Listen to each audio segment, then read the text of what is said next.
Oke, selamat malam semuanya. Sebelumnya ini materi semester 1 ujian. Jadi hari ini kita bakalan review materi apa aja yang udah kita pelajarin. Terus, dari awal kita belajar kan, kita udah banyak banget belajar hal kayak tentang pengenalan itu software, terus hardware, terus, dan satu lagi itu brainware namanya. Terus kita udah belajar juga tentang dunia industri 1.0 sampai 4.0. Nah, yang ketiga kan kita udah belajar tentang flowchart. Nah, terus yang terakhir kita belajar Canva tuh. Nah, jadi ujian nanti Rabu ini kita bakalan muncul semua nih 1 sampai 4 ini nih dalam bentuk cerita ya. Jadi kan kalian bakalan dapat cerita di mana kalian harus jawab itu pertanyaan itu. Oke? Nah, dari 4 ini kita bakalan review bareng-bareng dari awal sampai Canva biar kalian itu nanti di ujian nggak bingung jawabnya gimana, jawabannya opo tuh iki gitu. Nah, kita langsung aja. Jadi ini materi yang Sabtu kemarin karena kita nggak ini ya apa namanya nggak offline jadi kita online. Nah, ini materi yang bisa singkat banget supaya paham lah gitu, oke? Ini judulnya review materi semester 1. Ini kita pengenalan dulu tentang balik banget dari awal kita bertemu yaitu tentang hardware, software, dan brainware. Jadi kalian bisa baca sendiri ya, kalau hardware itu kan perangkat yang bisa kita lihat dan sentuh. Jadi hardware itu alat yang benar-benar bisa kita sentuh gitu. Nah, contohnya tuh kayak ini, mouse, monitor, terus apalagi?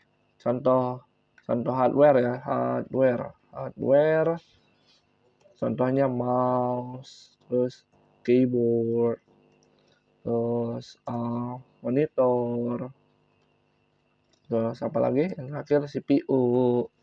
Nah, ini contoh-contoh alat hardware. Ini salah satu ya, bukan semua. Bukan cuma ini doang, salah satunya doang. Jadi, kalau kalian di pertanyaan muncul nih, hardware itu kayak gimana sih? Pokoknya hardware itu yang bisa disentuh gitu. Apapun itu alat teknologinya. HP kan bisa disentuh, berarti itu hardware. Laptop itu hardware karena bisa disentuh. Terus yang kedua, ini software. Nah, software ini kebalikannya dari hardware. Kalau software ini dia nggak bisa disentuh, tapi bisa dilihat. Nah, contohnya apa? Kalau software, contohnya cuma satu. Ini baru satu, namanya aplikasi. Nah, aplikasi website. Nah, ini nih dua ini tuh nggak bisa kita sentuh. Kalian coba sentuh WhatsApp atau WA lah gitu. Kalian yang sentuh itu layar HP-nya, bukan WA-nya. Nah, terus contoh kalian buka Canva atau buka aplikasi kayak flowchart. Yang kalian sentuh itu, yang kalian scroll-scroll itu di IG itu tuh bukan Instagram yang kalian sentuh, tapi layar monitornya, layar LCD-nya yang kalian sentuh. Jadi software ini dia nggak bisa disentuh, tapi dia bisa dilihat. Oke? Yang sekarang kalian perhatikan ini namanya salah satu software yang namanya aplikasi. Aplikasinya apa? YouTube. Nah, oke. Jadi software ini salah satu perangkat yang bisa dilihat tapi nggak bisa disentuh. Itu dia. Nah, kalau yang brainware ini dia itu brainware ya, Brain itu otak ya. Jadi brainware itu tuh orang yang memakai teknologi tersebut. Contoh, kita biasanya kan belajar informatika atau TK ini kan selalu berkaitan tentang teknologi. Kayak setiap kali kita pertemuan selalu buka aplikasi sesuatu. Nah, yang buka aplikasi sesuatu kan itu pasti kalian kan. Kalian ada mister gitu. Nah, kita ini namanya user. user. Jadi kalau di dunia teknologi itu, pengguna itu tuh bukan bukan ini ya, pengguna itu biasanya panggilannya bukan pengguna gitu, tapi user gitu. Jadi kalian harus mulai terbiasa sama kalimat user gitu. Jadi user itu tuh kaliannya yang menggunakan teknologi itu. Nah, contoh lagi kayak, oh mama kalian buka apa namanya, buka aplikasi WA. Nah itu usernya siapa kira-kira? Ya itu usernya itu mama kalian gitu, oke? Atau kalian sendirilah buka aplikasi floor chat. Nah usernya siapa? Itu usernya kalian, brandware itu kalian gitu. Jadi brandware itu user yang menggunakan teknologi tersebut. Ketiga ini dia nggak bisa dilepas, oke? Hardware membutuhkan software, software juga butuh hardware. Brandware dia menggunakan memanfaatkan semuanya, memanfaatkan hardware, memanfaatkan software. Contoh lagi, kita nggak usah jauh-jauh lah ya. Kalian kan pasti suka main ML ya, Mobile Legend gitu, oke? Uh, atau permainan game mobile lain lah. Pasti yang kalian perhatikan, terutama cowok ya. Kalau cowok biasanya pasti kalian perhatikan yang namanya hardware. Wah, speknya bagus nih, bisa nih buat main game nih. Wah, speknya kurang nih, pasti bakalan nge-lag gitu. Biasanya kalau diledekin tuh rata kiri semua gitu fiturnya. Apa namanya? Dari grafik ya, dari suaranya dan lain-lain di rata kiri gitu. Karena dia mempengaruhi yang namanya hardware. Nah, semakin bagus hardware, si software itu dia semakin bagus juga, makin nendang lah gitu aplikasinya gitu. Nah, oke. Jadi kalau perempuan biasanya kamera sih. Wih, kameranya keren nih gitu. Wih, kameranya kurang bagus nih, buram dan lain-lain. Nah, yang mempengaruhi yaitu ini hardware. Nah, software bisa kuat, bisa bagus banget. Software bisa bagus banget kalau seandainya hardware-nya juga bagus gitu, oke? Jadi ketiga ini nggak bisa dipisahkan intinya gitu. Nah, kalau bingung kalian chat di ini apa di kolom komentar, nanti kita diskusiin bareng di grup gitu, oke? Nah, kedua yaitu dunia industri. Kenapa kita belajar dunia industri? Alasannya itu simpel. Karena dunia industri ini selalu berkembang. Selalu berkembang tiap detik, tiap menit.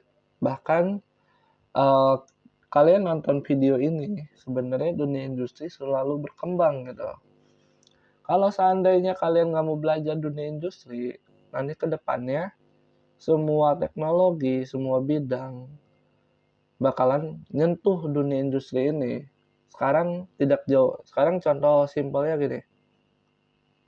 Kalian pernah lihat, coba deh kalian coba lihat di sekitar kalian di dunia pertanian lah ya.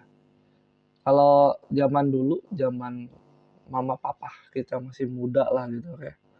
Kalau di bidang pertanian itu pasti pakai yang namanya cangkul, terus apa lagi? Garpu, garpu yang biasa ngitin tanah gitu kan. Tapi kan di zaman kalian sedikit banget yang nggak pakai cangkul atau garpu gitu. Pasti sekarang udah pakai yang namanya troktor gitu. Alat mesin buat membajak gitu.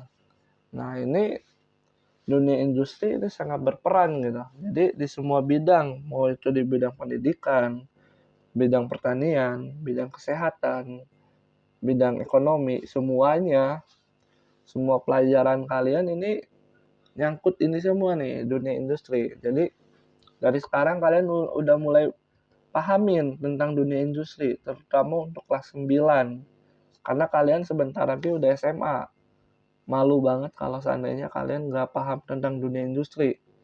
Dan juga salah Mister juga kalau seandainya Mister nggak memperkenalkan ini gitu, oke? Jadi ini Mister udah singkatin banget tentang dunia industri.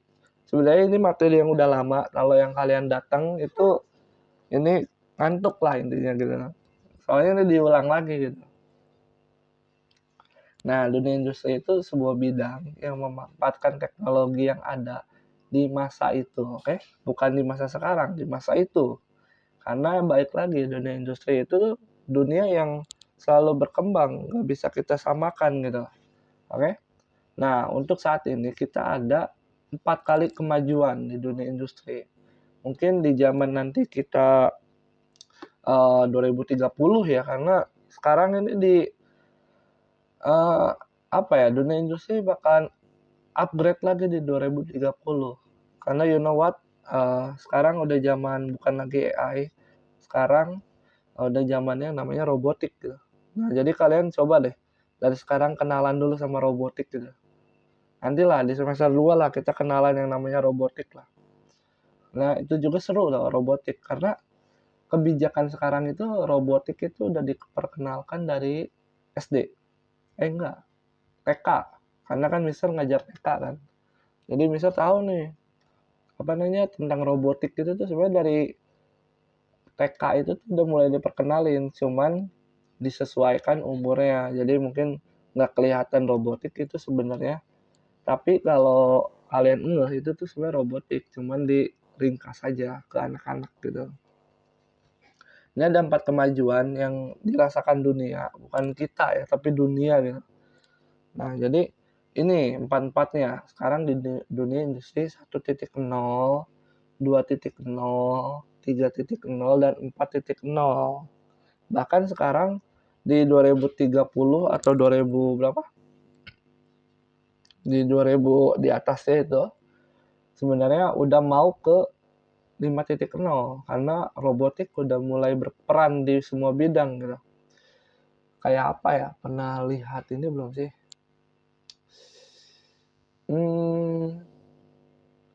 Ini apa namanya? Mungkin kalau kalian ke kota gitu atau kalian pernah lihat nggak pas waktu HUT ini apa yang TNI ya, apa polisi gitu. Mereka kan beli ini ya, robot anjing gitu kan. Nah, itu tuh sebenarnya udah mulai nyentuh itu tuh. 5.0 tuh udah mulai nyentuh di bidang industri apapun gitu. Kalau seandainya udah nyentuh berarti ya welcome to industri 5.0 gitu, 5.0 gitu, oke?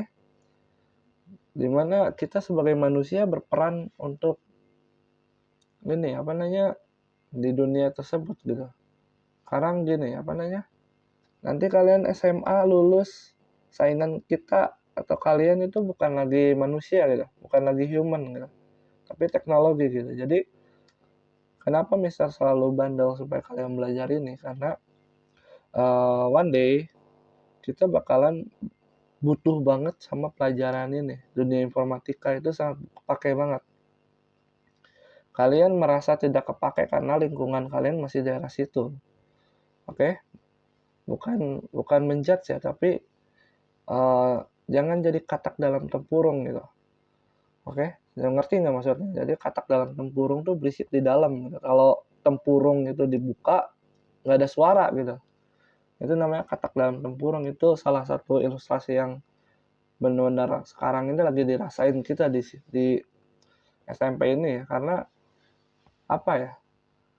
Kita tuh tertinggal banget gitu. Soalnya pelajaran ini tuh pelajaran SD gitu. Jadi cukup tertinggal gitu. Makanya dasarnya dulu kita kuatin supaya tidak ada kata terlambat untuk belajar. Jadi kita harus mengenal dari sekarang gitu. Oke? Jadi ini dunia industri 1.0 itu menghasilkan yang namanya mesin uap. Kalian pernah lihat kereta api yang apa yang pakai batu bara itu? Nah, itu tuh salah satu mesin uap dunia industri 1.0 gitu. Dan juga mesin tenaga manusia. Jadi kayak contohnya ini, mesin tenaga manusia tuh kayak gini. Kalian pernah lihat tol? Kan kalau di tol itu kan ada tiketnya itu kan. Kalau sekarang sih pakai QR, apa namanya pakai kartu bank gitu. Tapi kalau dulu mah pakai orang gitu. Oh iya Mas, ini uangnya. Oh iya ini tiketnya. Oh harganya segini. Oh ini uangnya. Jadi masih human to human gitu, manusia ke manusia gitu. Nah tapi kan kalau sekarang udah nggak zaman kayak gitu. Sekarang udah main ini scan. Itu salah satu kemajuan di dunia industri gitu. Nah dunia industri ini sebenarnya dia mulai berkembang di abad 18. Mungkin di abad 18 mungkin zamannya Romawi ya, kayak mengenal jam dan lain-lain itu tuh udah mulai diperkenalin tuh. Nah, ini kita ini bener-bener back to history banget ya, kembali ke sejarah banget gitu. Nah, kita lanjut lagi. Nah, di dunia 2.0 ini baru mulai namanya perkenalan listrik. Albert Einstein, terus Stephen Hawking, terus pencipta lampu siapa, hayo. Nah, ini tuh di abad 2.0 tuh mereka sangat ini banget, sangat menjadi sangat menjadi bisa dibilang tuh pecetus gitu. Kan listrik kan diciptainnya ada AC, DC gitu. Nah, itu tuh udah mulai berkembang loh. Dunia 2.0 itu menghasilkan listrik dan perakitan-perakitan gitu. Jadi kayak perakitan tuh mungkin kayak mesin uap kayak di upgrade jadi kereta gitu. Atau apa namanya? Yang masih pakai mesin uap tuh mulai dikurangin mesin uapnya. Karena kan kita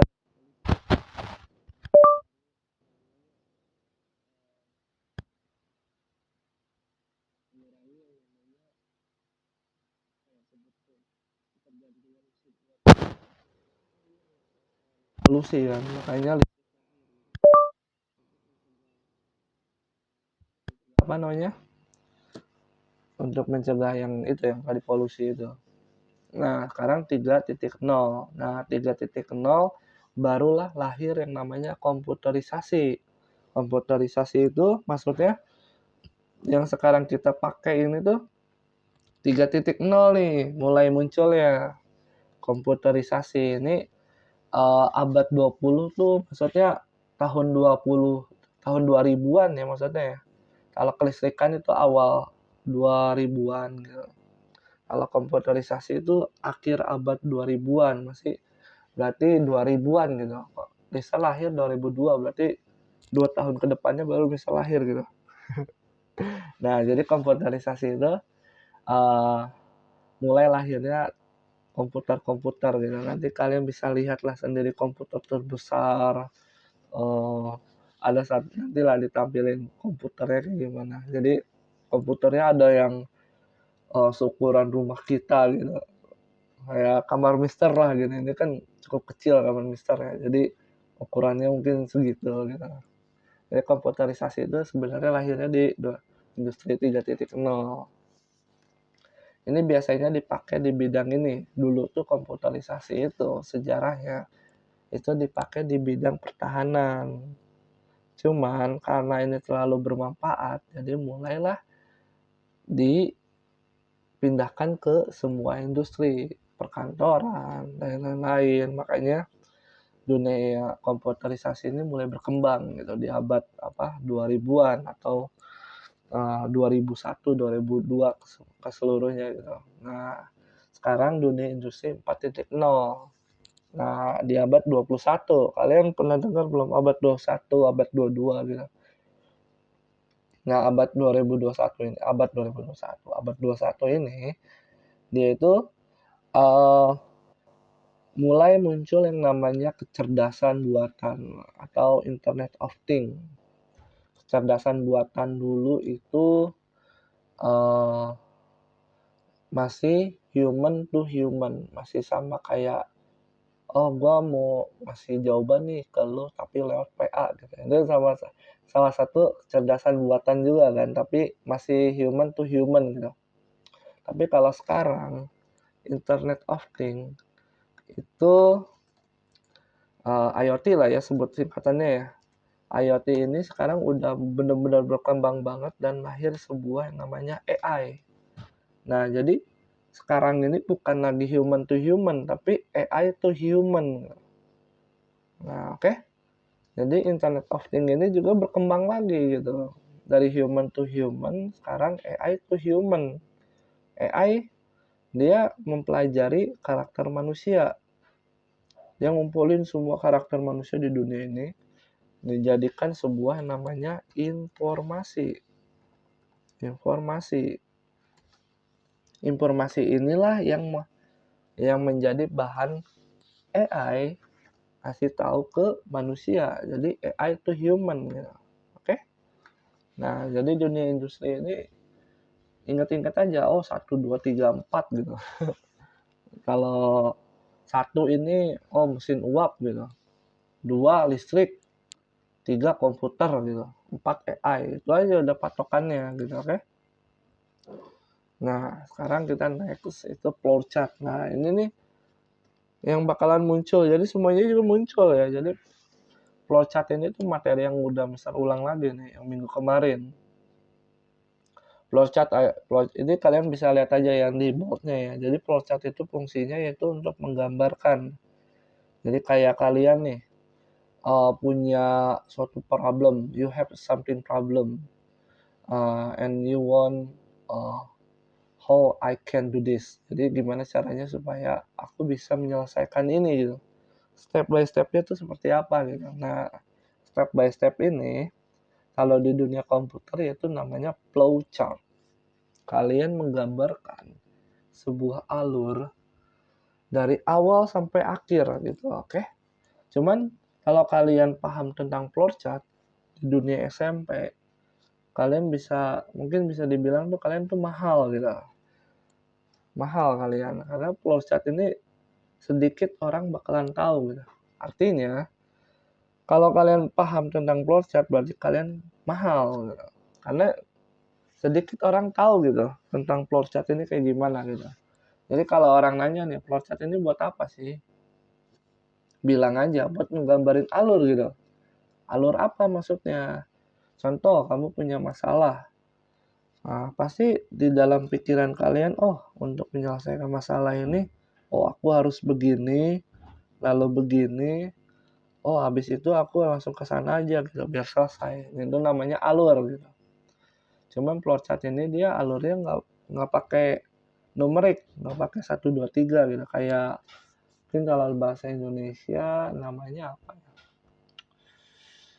Kalian pernah lihat ini belum? Kayak produk makanan kan pasti ada alur-alur pembuatan gitu kan. Kayak masak mie nih.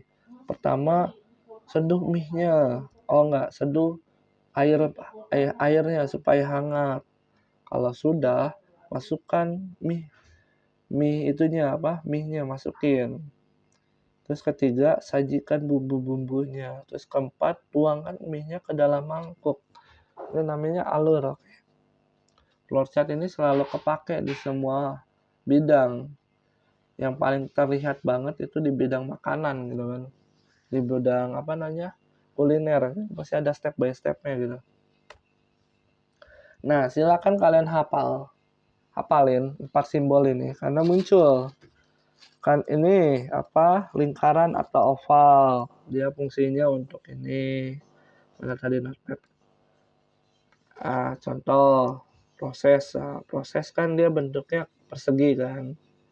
Jadi ini kegiatan kalian. Terus ini kan lingkaran. Lingkaran ini untuk ini bukan lingkaran ya, sebenarnya bukan lingkaran dia. Tapi oval, lingkaran atau oval lah ya. Atau oval. Dia ini start dan end. Oke? End lah ya. Atau mulai dan akhir gitu. Nah, jadi kalau kalian mau buat sesuatu pasti ada start dulu, diakhiri dengan end. Terus nanti dikasih contoh lah. Ini jelasin dulu. Decision ini tuh atau belah ketupat atau diamond. Ini ya itu pilihan antara berhasil dan gagal. Bukan atau ya, tapi dan gagal.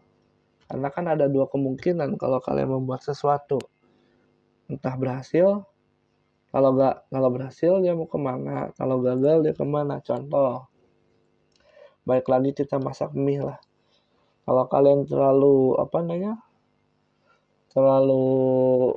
lama manasin mie kan pasti mie itu bakalan bekah ya. Atau kalian gini lah, kalian selesai masak mie, terus mie-nya kalian taruh terus sampai lama gitu.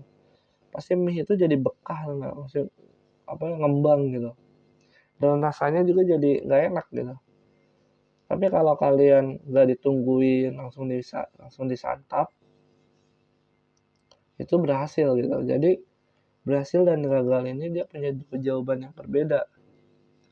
Terus yang terakhir yaitu data atau dia itu tuh apa namanya?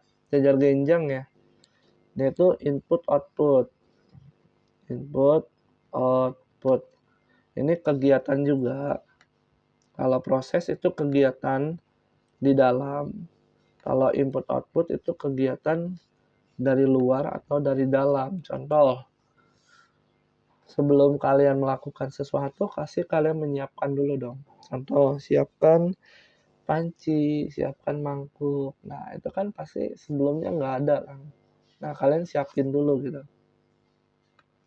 Jadi kegiatan yang belum ada dijadiin ada gitu. Jadi data tuh kayak gitu. Contoh, kita langsung ke ini aja. Eksekusi pertanyaan. Contoh, I have something problem. Example, kopi. Mister mau minum kopi. Pertama-tama, Mister klik dulu start atau mulai lah ya. Kita mulai. Terus udah mulai apa lagi? Oh, masak air. Oh enggak, siapkan dulu. Nggak mungkin langsung masak air. Siapkan barang dan bahan. Kan kalau bahan mungkin kayaknya kopi sih. Bahan. Terus masak air. Oh enggak, tuangkan air ke dalam panci dan panaskan. Sambil menunggu, Mister buka kemasan kopi dan tuang kopi, terus tuangkan bubuk kopi ke gelas. Nah, oke. Ini masih proses ya, karena tuangkan ini kan emang pada dasarnya emang tuangin bubuk ke kopi kan. Tapi kalau seandainya kayak gini, pas udah tuangin bubuk kopi ke gelas, Mister tambahin susu. Tambahkan susu. Nah, ini kan kegiatan yang aneh ya. Kegiatan apa ya? Maksudnya bisa, tapi jarang banget gitu dilakuin gitu. Jadi tambahkan susu ini, dia masuknya data, karena kan dia input. Atau jangan susu lah, tambahkan strawberry gitu. Bubuk strawberry gitu. Strawberry. Gimana sih tulisannya? Strawberry. Ah, ini dia. Strawberry. Kan aneh ya. Tapi sebenarnya ada kopi yang termasuk strawberry itu tuh ada gitu. Jadi yang kayak gini nih ini namanya data gitu karena dia memasukkan yang enggak seharusnya ada gitu. Nah, terus udah nih anggaplah misalnya tambahin bubuk strawberry lah. Terus baru nih air panas. Kan kalau udah pasti kan kalau udah nuangin bubuk ke gelas kan pasti kalian lihat ngecek kan air itu udah panas atau belum gitu. Kalau belum ditunggu. Oke. Kalau udah tuangkan.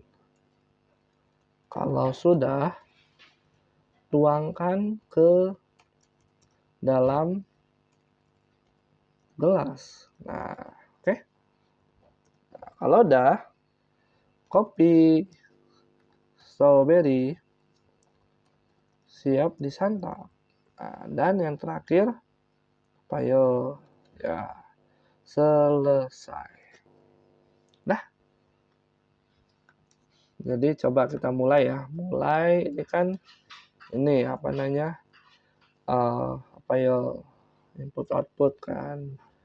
Itu konektor ya. Konektor atau ya konektor aja ya. oval bentuknya.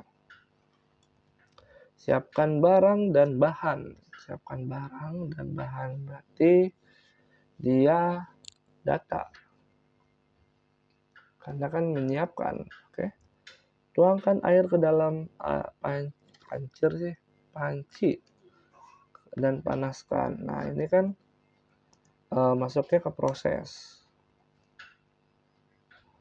Terus buka kemasan kopi, itu proses. Tuangkan kopi ke dalam gelas, itu proses. Nah, ini bubuk stroberi kan jarang banget ada kan, maka dimasukin data. Nah, ini air panas itu ya you know lah ya. Ini diamond decision. Ini berarti proses. Kalau sudah matang, tuangkan ke dalam gelas, berarti proses. Jadi kalau kegiatan yang sudah seharusnya ada gitu, masuknya proses. Tapi kalau yang nggak ada dan kalian adain, itu namanya data gitu. Siap disantap, berarti proses. Kalau selesai, berarti dia oval, karena dia end. Oh, udah deh, selesai. Nanti kalian di ujian kayak gini, kalian gambarin. Oke? Gambarin. Lanjut, dihafalin. Kalian bisa pause atau screenshot. Kita next. Ini manfaatnya nggak usah, karena kan tadi udah. Nah, ini yang terakhir, Canva. Nah, Canva ini, dia sebenarnya Canva itu kalian bisa baca ya, desain grafis yang digunakan untuk membuat poster. Kan minggu kemarin kan kita udah buat poster-poster itu ya, tentang gizi, apa namanya, terus tentang gizi, tentang apa lagi, kayak hobi gitu. Oke, kalian silakan buat, silakan coba ulik-ulik, karena kan di soal itu muncul ini apa namanya, pertanyaan. Buatkan cara untuk membuat poster di Canva. Kan pasti kalian, oh, buka Google Chrome, terus ketik Canva. Nah, pilih yang dibutuhkan, ceritanya poster, diklik. Nah, udah, silakan desain.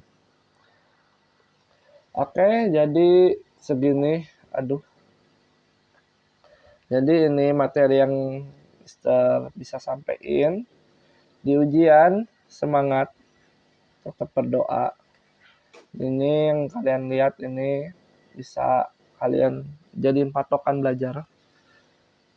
Jangan lupa absen di kolom komentar, oke? Sekarang Senin, Selasa, Rabu. Nah, masih banyak waktu ya untuk belajar ya. 30 menit ini kita cuman belajar super singkat. Seharusnya kita berapa bulan juga belajar ini.